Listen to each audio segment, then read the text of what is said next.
Welcome back to new video. ನಾನು ಕೃಷ್ಣವೇಣಿ. ನನಗೆ ಚಿಕ್ಕ ವಯಸ್ಸು ಇದ್ದಾಗಲೇ ಮನೆಯಲ್ಲಿ ನನಗೆ ಮದುವೆ ಮಾಡಿದರು. ನಮ್ಮ ಮನೆಯಲ್ಲಿ ನಮ್ಮ ಅಪ್ಪ, ಅಮ್ಮ ಮತ್ತೆ ಅಣ್ಣ ಇದ್ದೆವು.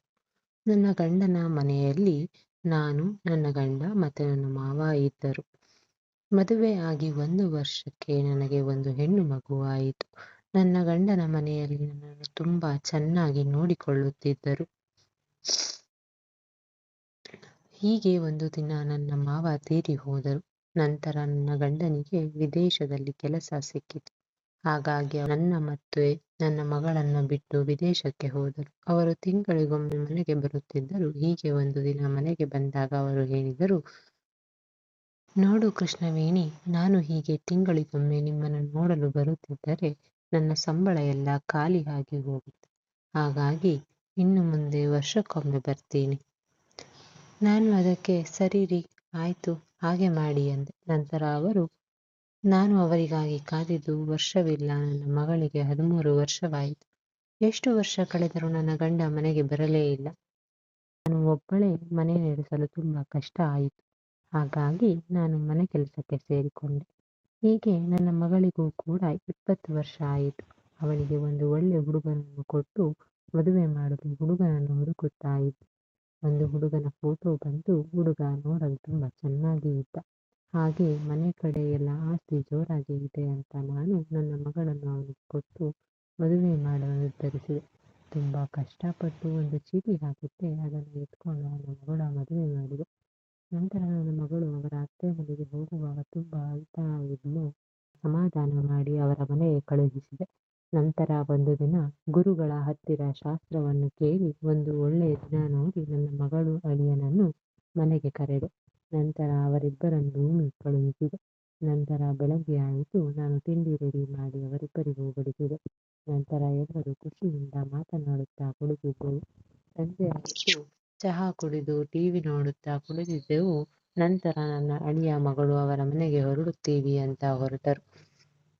ಅದಕ್ಕೆ ನಾನು ಹೇಳಿದೆ, ಇಲ್ಲೇ ನಾಳೆ ಹೋಗುವಂತೆ ಅಂದೆ. ಅದಕ್ಕೆ ಅಳಿಯಂದ್ರು ಹೇಳಿದರು, ಇಲ್ಲ ಅತ್ತೆ, ನಾನು ನಾಳೆಯಿಂದ ಕೆಲಸಕ್ಕೆ ಹೋಗಬೇಕು, ಹಾಗಾಗಿ ಹೋಗಲೇಬೇಕು. ಅದಕ್ಕೆ ನಾನು ಸರಿ ಆಯಿತು, ಇಬ್ಬರು ಹುಷಾರಾಗಿ ಹೋಗಿ ಬನ್ನಿ, ಮನೆಗೆ ಹೋದ ಮೇಲೆ ಕಾಲ್ ಮಾಡಿ ಅಂತ ಹೇಳಿ ಕಳುಹಿಸಿದೆ.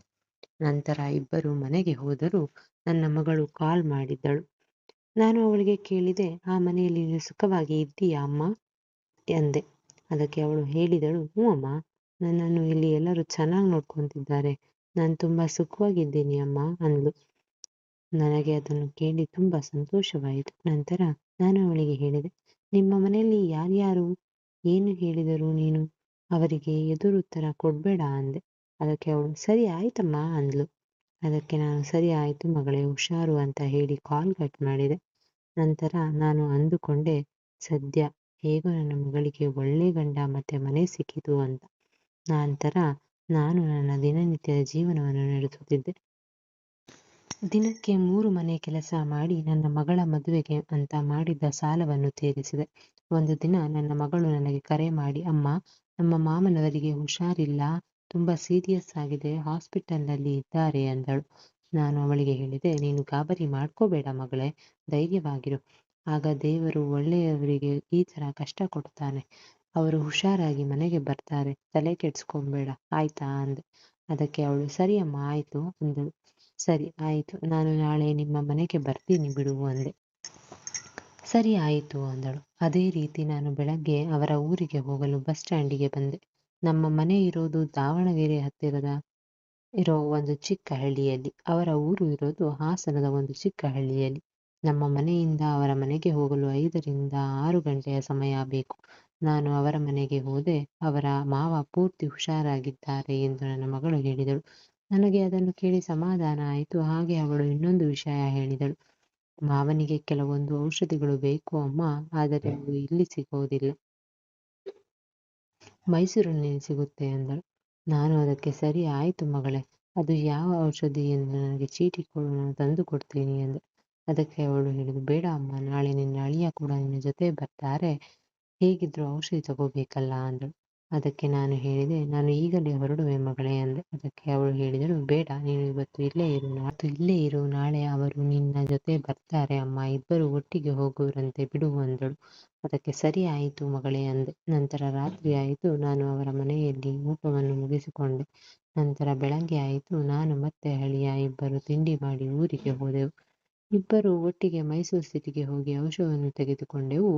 ನಂತರ ಅಳಿಯಂದಿರು ಹೇಳಿದರು, ನಾನು ಇನ್ನು ಊರಿಗೆ ಹೋಗ್ತೀನಿ ಅತ್ತೆ, ನೀವು ಮನೆಗೆ ಹೋಗಿ ಎಂದರು.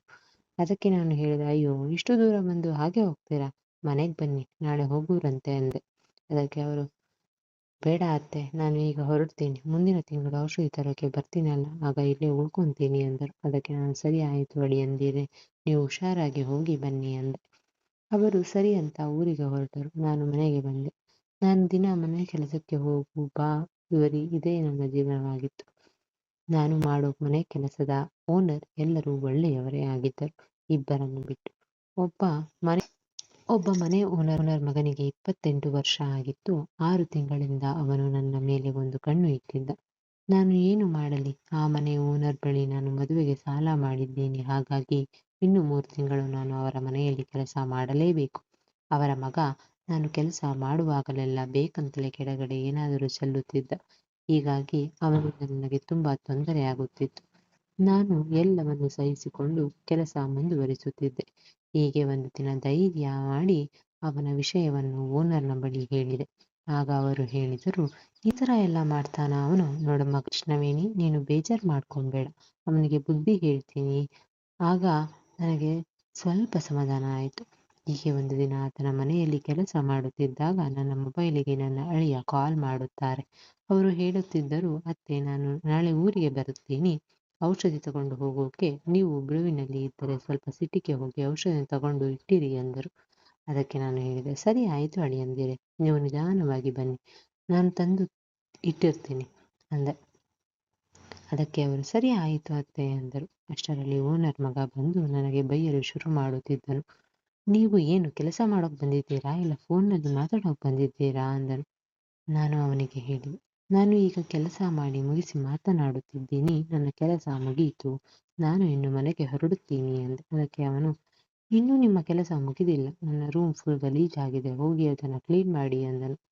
ಅದಕ್ಕೆ ನಾನು ಹೇಳಿದೆ, ಇಲ್ಲ, ನಾಳೆ ಬಂದು ಮಾಡ್ತೀನಿ, ಈಗ ನನಗೆ ಸ್ವಲ್ಪ ಕೆಲಸ ಇದೆ, ದಯವಿಟ್ಟು ಅರ್ಥ ಮಾಡ್ಕೊಳ್ಳಿ ಎಂದೆ. ಅದಕ್ಕೆ ಅವನು ಹೇಳಿದ, ನೀವು ಬಂದಿರೋದು ಕೆಲಸ ಮಾಡೋಕೆ ತಾನೇ, ಹಾಗಿದ್ರೆ ಫಸ್ಟು ನಾನು ಹೇಳೋ ಕೆಲಸ ಮುಗಿಸಿ ಆಮೇಲೆ ನೀವು ಹೋಗಿ ಅಂದನು.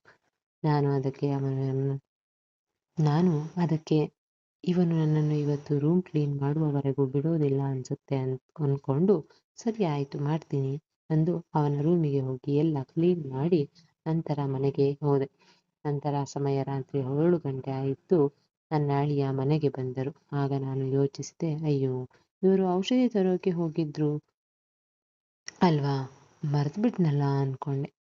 ಅಳಿಯಂದಿರು ಯಾವುದೋ ಬೈಕಿನಲ್ಲಿ ಬಂದಿದ್ರು. ಅವರು ಬಂದ ತಕ್ಷಣ, ಅತ್ತೆ ಔಷಧಿ ಕೊಡಿ, ಟೈಮ್ ಆಗಿದೆ, ನಾನು ಮತ್ತೆ ಊರಿಗೆ ಹೋಗಬೇಕು ಅಂದರು. ಆಗ ನಾನು ಹೇಳಿದೆ, ಅಳಿಯಂದಿರು ದಯವಿಟ್ಟು ನನ್ನ ಕ್ಷಮಿಸಿ, ನಾನು ಔಷಧಿ ತರೋದನ್ನು ಮರೆತು ಬಿಟ್ಟೆ ಎಂದೆ. ಅದಕ್ಕೆ ಅವರು ಹೇಳಿದರು, ಅಯ್ಯೋ ಅತ್ತೆ, ಇದೇನು ಮಾಡಿದ್ರಿ ನೀವು, ಹೋಗ್ಲಿ ತಗೊಂಡು ಹೋಗ್ತೀನಿ ಅಂದರೆ. ಅದಕ್ಕೆ ನಾನು ಹೇಳಿದೆ, ಈಗಲೇ ಸಮಯ 9 ಆಗಿದೆ, ನೀವು ಆ ಸಮಯದಲ್ಲಿ ಈ ಬೈಕ್ ಅಲ್ಲಿ ಹೋಗೋದು ಒಳ್ಳೆಯದಲ್ಲ, ಹಾಗಾಗಿ ಇವತ್ತು ಇಲ್ಲೇ ಇದ್ದು ನಾಳೆ ಹೋಗಿ ಎಂದೆ. ಅದಕ್ಕೆ ಅವರು, ಸರಿ ಅತ್ತೆ, ಆಯಿತು, ಇರಿ, ಔಷಧಿ ತಗೊಂಡು ವಾಪಸ್ ಬರ್ತೀನಿ ಎಂದರು. ಅದಕ್ಕೆ ನಾನು ಹೇಳಿದೆ, ಊಟ ಮಾಡಿ ಆಮೇಲೆ ಹೋಗಿ ತನ್ನಿ ಅಳಿಯಂದಿರೇ, ಬನ್ನಿ ಇಬ್ಬರು ಊಟ ಮಾಡೋಣ ಅಂದೆ. ಅದಕ್ಕೆ ಅವರು, ಸರಿ ಆಯಿತು ಅತ್ತೆ ಎಂದರು. ಆಮೇಲೆ ಇಬ್ಬರು ಒಟ್ಟಿಗೆ ಊಟ ಮಾಡಿ ಮುಗಿಸಿದೆವು. ಅಷ್ಟರಲ್ಲಿ ಹೊರಗಡೆ ಜೋರಾಗಿ ಮಳೆ ಬರಲು ಶುರುವಾಗಿತ್ತು. ಸ್ವಲ್ಪ ಸಮಯದ ನಂತರ ಮಳೆ ಕಮ್ಮಿಯಾಗಿತ್ತು. ನಂತರ ಅಳಿಯಂದಿರು, ನಾನು ಹೋಗಿ ಔಷಧಿ ತರುತ್ತೀನಿ ಎಂದರು. ಅದಕ್ಕೆ ನಾನು ಹೇಳಿದೆ, ಇಷ್ಟೊತ್ತಲ್ಲಿ ನೀವು ಒಬ್ಬರೇ ಹೋಗೋದು ಬೇಡ, ನಾನು ಸೀರೆ ಉಟ್ಟಿಕೊಂಡು ಬರ್ತೀನಿ ಇರಿ ಎಂದೆ. ಅದಕ್ಕೆ ಅವರು, ಮತ್ತೆ ಬೇಡ ಬಿಡಿ, ನೀವು ಬೇರೆ ಯಾಕೆ ಬರ್ತೀರಾ ಅಂದರು. ಅದಕ್ಕೆ ನಾನು ಹೇಳಿದೆ, ಈ ಸಮಯದಲ್ಲಿ ರಸ್ತೆಯಲ್ಲಿ ಜನ ಯಾರು ಓಡಾಡುವುದಿಲ್ಲ, ನೀವು ಒಬ್ಬರೇ ಹೋಗೋದು ಸರಿ ಇಲ್ಲ, 5 ನಿಮಿಷ ಇರಿ, ನಾನು ಬರ್ತೀನಿ ಅಂದೆ. ಅದಕ್ಕೆ ಅವರು, ಸರಿ ಆಯಿತು ಅತ್ತೆ ಅಂದರು. ನಂತರ ಮತ್ತೆ ಅವರು ಬೈಕಲ್ಲಿ ಹೊರಟೆವು. ಆಮೇಲೆ ಔಷಧಿಯನ್ನು ತೆಗೆದುಕೊಂಡು ವಾಪಸ್ ಬರುತ್ತಿದ್ದಾಗ ಜೋರು ಮಳೆ ಬರಲು ಶುರು. ನನ್ನ ಮತ್ತೆ ಅಳಿಯನ ಬಟ್ಟೆ ಎಲ್ಲ ಪೂರ್ತಿ ಒದ್ದೆಯಾಗಿತ್ತು. ನಂತರ ಅವರು ಬೈಕ್ ಅನ್ನು ಒಂದು ಖಾಲಿ ಶೆಡ್ ಒಳಗೆ ನಿಲ್ಲಿಸಿದರು. ನಂತರ ಇಬ್ಬರು ಮಾತನಾಡುತ್ತಾ ಇದ್ದೆವು. ಆ ಮಳೆಯ ಚಳಿಯಲ್ಲಿ ನಾನು ಬೇರೆ ತೆಳು ಸೀರೆ ಉಟ್ಟಿಕೊಂಡು ಬಂದಿದ್ದರಿಂದ ನನಗೆ ಚಳಿ ಜಾಸ್ತಿ ಆಯಿತು. ಹೀಗೆ ಇಬ್ಬರು ನಿಂತಿರುವಾಗ ಸಡನ್ನಾಗಿ ಜೋರಾಗಿ ಗುಡುಗು ಬಂತು. ನಾನು ಹೆದರಿ ನನ್ನ ಕಾಲು ಸ್ಲಿಪ್ ಆಗಿ ಅವರ ಹತ್ತಿರ ಬಿದ್ದೆ. ಆ ಚಳಿ ಮಳೆಗೆ ನಾನು ಬಿಸಿ ಆಗತೊಡಗಿದ್ದೆ. ನಂತರ ಇಬ್ಬರ ಮೈ ಮರೆತು ಅಲ್ಲೇ ಸೇರಿದೆವು. ಅಷ್ಟರಲ್ಲಿ ಮಳೆ ನಿಲ್ಲಿತ್ತು. ಮನೆಗೆ ಹೋದೆವು. ನಂತರ ಅಳಿಯಂದಿರು ಮತ್ತು ನಾನು ತುಂಬಾ ಖುಷಿಯಿಂದ ಆ ರಾತ್ರಿ ಕಳೆದೆವು. ಇಲ್ಲಿಗೆ ಈ ಕತೆ ಮುಗಿಯುತ್ತದೆ. ಸ್ನೇಹಿತರೆ, ನಿಮಗೆ ಈ ಕತೆ ಇಷ್ಟವಾಗಿದ್ದರೆ ಲೈಕ್ ಮಾಡುವುದನ್ನು ದಯವಿಟ್ಟು ಮರೆಯಬೇಡಿ. ಮತ್ತೆ ಇಂತಹ ಇನ್ನಷ್ಟು ಕತೆಗಳಿಗಾಗಿ ನಮ್ಮ ಚಾನಲ್ ಅನ್ನು ಸಬ್ಸ್ಕ್ರೈಬ್ ಮಾಡಿಕೊಳ್ಳಿ. ಮತ್ತೆ ಸಿಗೋಣ. ಧನ್ಯವಾದಗಳು.